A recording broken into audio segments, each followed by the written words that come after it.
way that the silk is done is that you start by dyeing the fringe.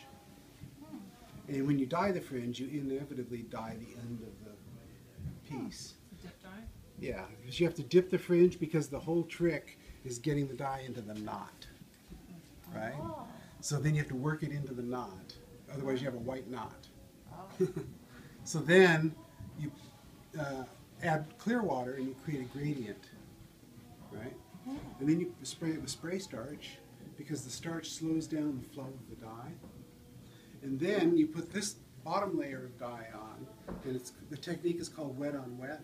So you put the first layer on, and while it's still wet, you put the next color on, and they bleed together. So that's why they look like they're airbrushed. And then you let the whole thing dry, and the starch comes back, right? And then it starts functioning as a no-flow.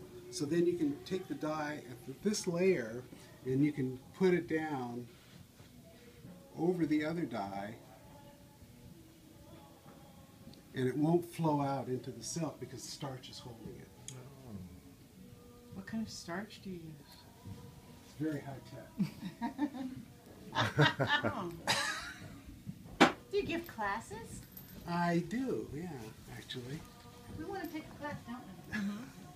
Definitely. Yeah, I couldn't